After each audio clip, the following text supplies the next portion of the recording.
Hindi pala halos marunong magdasal ng basic, Ama namin, Aba Ginoong Maria, at saka luwalhati. Kasi, hindi rin sila tinuturuan ng kanilang mga magulang. Pinapaubaya lang nila sa mga teacher, sa mga katekista. Yung mga teacher naman ay hindi naman pare-parehong Katoliko. May iglesia, may born again. Kaya hindi nila tinuturuan. Inaasa lang nila sa mga teacher. Kaya grade 6 na, hindi pa sila marunong. Sabi ko, grade 6 na kayo. Dapat, pagdating niya ng high school, marunong na kayo magdasal. Paano, hindi sa tumama sa bato sa inyo, nagsipag-asawa kayo.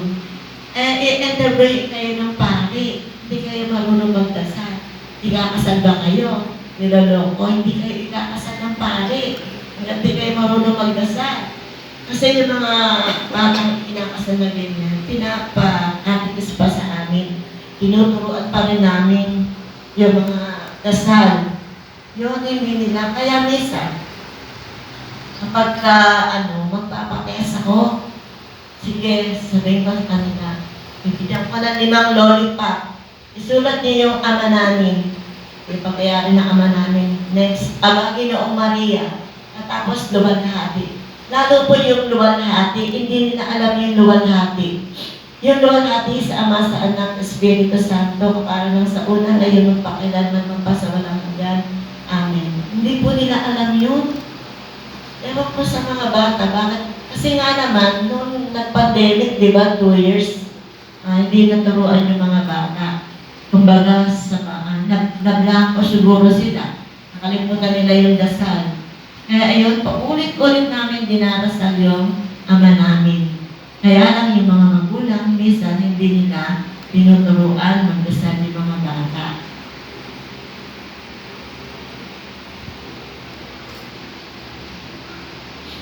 Ang bilis ng modernong buhay ay nagiging napakabilis na nagpapahirap sa pagbuo ng pang-matagalang relasyon. O paano po magiging matagal ng relasyon ng isang pamilya? Sige nga po. Dito muna po tayo. Paano magiging matatag ang pundasyon ng isang pamilya? Yung hindi sila naghihiwalay. Paano po? Anong gagawin natin? Dapat magpakatagal. Tapos dapat, kapag natural lamang sa mag-asawa yung nag-aaway, hindi po ba? Isang karon ng buhay yun, di ba? Kapag nag-aaway, pati naglalambingan. Pero pagka nag-aaway, minsan, isang buwan, hindi nagbabati. Di ba? Pero, minsan sa akin din nangyari yan. Akala ko yung asawa ko ng babae. Ako naman si tanga, naniniwala naman ako. Kasi itong sister natin, sa manakit nawa yung kaluluwa, namatay na yun eh. Ang sabi niya sa akin, meron ka bang picture ng asawa mo? Sabi niya sa akin eh. Siyempre meron. Sabi niya mo ako ng picture ng asawa mo, kung yun nga yung asawa mo o kamukha lang. Sabi niya sa akin. Sabi niya ko naman. Sabi niya, ito yung asawa mo nga ito. Sabi niya, parang meron siyang babae. Hindi naman gagawin sa akin ng asawa ko yun, no? Kaya ako na si tanga, naniwala. Hindi pag naalis yung asawa ko, sinusundan ko. Kung saan sa pupunta, gabi na. Dito ka na mo, anak. Halika. Ipag-drive mo ko. Sabi ko gano'n, tricycle. Saan tayo pupunta na? Basta. Mag-drive mo ako. Punta kami doon sa isang lugar. Naghihintay ako doon. Wala naman lumalabas. 3 days yata akong ginagawa yun. Sinusundan ko yung asawa ko kung saan pupunta. Hindi na ako makapagtiis. Sabi ko naman. Saan ka ba napupunta kapag umaalis ka? Sa kaibigan ko lang. Gano'n. Diba sabi ng sister ko, meron ka daw pinupuntahan. Sabi ka, nag-usap kami gano'n. Kasi napapagod na ako eh. Para akong tanga, sinusundan-sundan ko. Wala namang parang katotohanan. So, nag-usap kami mabuti. Sabi ko, kung gagawa ka ng ng hindi maganda dahil malalaki na yung mga anak natin. Nahiya ka naman, sabi mo gano'n. Wala na akong ginagawang masama, sabi mo gano'n. Nag-usap na kami, kasi dapat po, kapag yung mag-asawa, nagkagalit, merong isang bagay na hindi kaintindihan, dapat daw po, nung araw na iyon, mag-usap na. Pag-usapan nyo kung ano yung pagkakamali ng bawat isa. Huwag daw po tayo matutulog nang hindi nagkakaayos para hindi tumagal yung problema. Minsan po ba nagagawa natin yun? Minsan hindi ba? Nauna yung pride. Di ba? Yung pride. Yan yung sumasalakay sa akin eh. Yung fried chicken na yan eh. Kapag sumalakay sa atin yan, talagang yung pamilya nagkakahiwalay eh. Pero ako, inisip ko, bakit ka ako mangyayari yun? Sabi ko, napakabait ng Diyos at saka iniisip ko po yung pamilya na kapag kami naghiwalay, ang mga bata ang isang sakripisyo. Hindi po ba? Kawawa yung mga bata. Kaya, yun po yung ginawa ko. Yun yung naging nung patayan ko na naanin ko yung pera. Wala naman akong asawa. Naanin ko yung pera. Kung asawa ko naman hindi ako inuuwian. Sabi nga nila, kahit na hindi umuwi yung asawa mo, basta sa gabi umuwi lang sa'yo, okay na. Sabi niya. Hindi maganda yun. Hindi mo ba kailangan sa'yo lang? Sa'yo lang uuwi. Wala nang iba pang uuwian. Yun. Kaya kailangan sabi ko, ayaw ko masira yung pamilya ko dahil sa meron siyang pinupuntahan, meron siyang ibang babae. Basta ako, gusto ko ang pamilya namin ay buo. Kaya lang yun, nasira lang doon sa anak. Nagkahiwalay lang sila.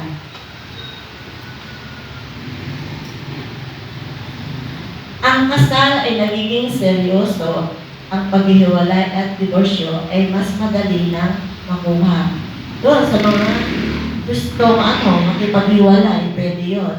Pero kung hindi, kung ang sentro natin ng Diyos, hindi natin magagawa makipaghiwalay. Sa maraming pagkakataon, ang mga bata ay iniiwan sa mga alaga ng lola at lolo. Alam niyo po ba, meron akong kwento. Yung divorsion, yung bata, wala namang malay, wala namang silang kasalanan, yung sa kasalanan ng isang ina. Alam nyo, doon sa tabing bahay namin, merong isang bakanting lote.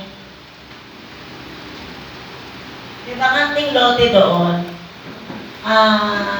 Ako kasi kapag naggagabi na po, yung mga dumi sa bahay, mga papel, ganyan, kasi minsan sa mga bata, nagpapatest ako, pag sinecheck na tapos na, marami nagkalat.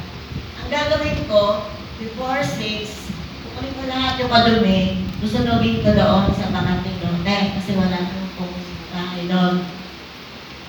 Kanay ko pong ginagawa yon. Ngayon, pag sinusunod ko yun, sa bakanting lote yun, biglang sinunod ko siya, biglang mayroong bumato sa akin isang malakas na parang busan ng mais. Tinamaan po ako dito. Tinignan ko naman, wala namang tao. So, nung nangyari yun, na sinunod ko po yung papel doon sa bakanting lote, naramdaman ko po na biglang umiinit yung ulo ko. Umiinit itong ulo ko, so ang ginagawa ko, pinapaypayat ko. Nakaraan ng 2 linggo. Parang may iba akong nararamdaman. Hindi naman masama na sa tawas. Naniniwala po ba sa tawas? Hindi po ba totoo naman yun? Patawas ako. Sabi ko, nagpatawas mo nga ako. Iba yung pakanamdam ko sa ulo ko, parang sinusunog. So, pinatawas ko nga, may nakita doon sa tawas na meron akong nasaktan. O meron akong isang nasunog na gano'n. Hindi ko po alam, doon sa kapitbahay namin, merong bata na pinalagda. Hinilot ng hinilot hanggang sa malaglag yung bata sa tiyan ng kanyang ina. So, binaon doon sa bakanting lote. Binaon niya doon. Hindi ko po alam yun. Bakante to, tapos isang lote. Kailan ko lang po nabalitaan na ganun pala yung ginawa ng nanay niya. Binaon niya yung bata doon. Siguro mga pitos pa lang, mga 3 months pa lang siguro o 1 month pa lang yun. Siyempre, may buhay na yon.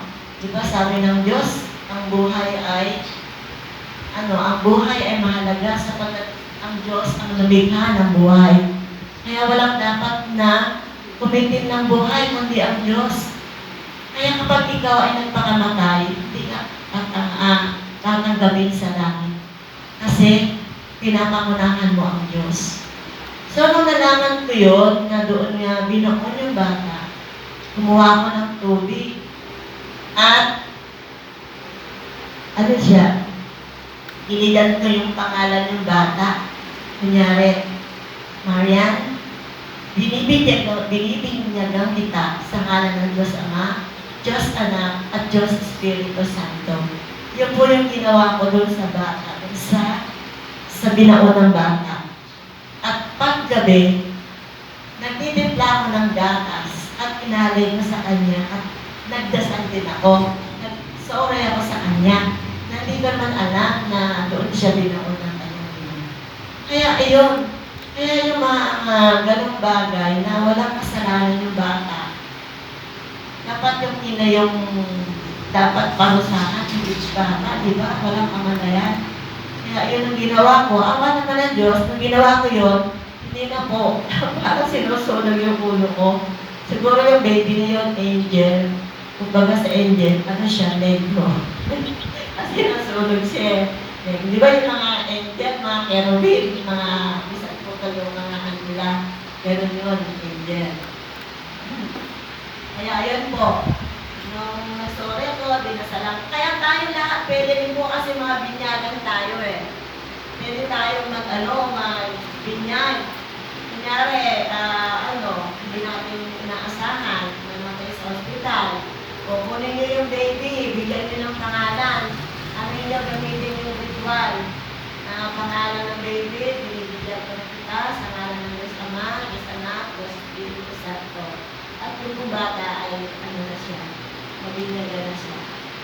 Nagawa ko na rin po nun, tinawag ako ng isang nanay na nilagay sa kamay ng bata galing sa ospital. Nilagay ko rin po yung bata. Yan na ng bata, kalito, namatay sa ospital. Hindi niya diniretso pinagawa. Basta malinis lang po yung tubig na ibabas na po doon sa namatay. Ano daw yung maaaring namin gawin? Hello, nawalan. Sabi daw, ang pamilya daw ay una, kapag daw kumakain, dapat daw po ay sabay-sabay. Sabay-sabay daw kumakain.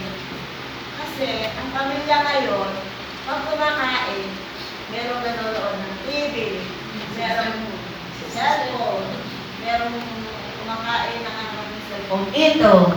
Tapos meron namang TV dito sa may kusina. Kasi mayaman na yung tao eh. Meron TV sa kusina, may TV sa CR, may TV sa kwarto, may TV sa sala. Diba lahat? Puro TV na. Kaya ganoon. Kaya yung pamilya, pag kumakain, hiwalay-hiwalay. Tapos kapag kumakain, hindi mo na sila nagdarasal. Sino pa ba rin yung pamilya rito na bago kumain ay nagdarasal? Taas nga po yung kamay. Yung mga pamilya bago kumain ay nagdarasal. 1, 2, 3, 4, 5. Dito po, ginagawa ko ba? Kapag kumakain kayo, nagdarasal bago kumain? Wala. Ako?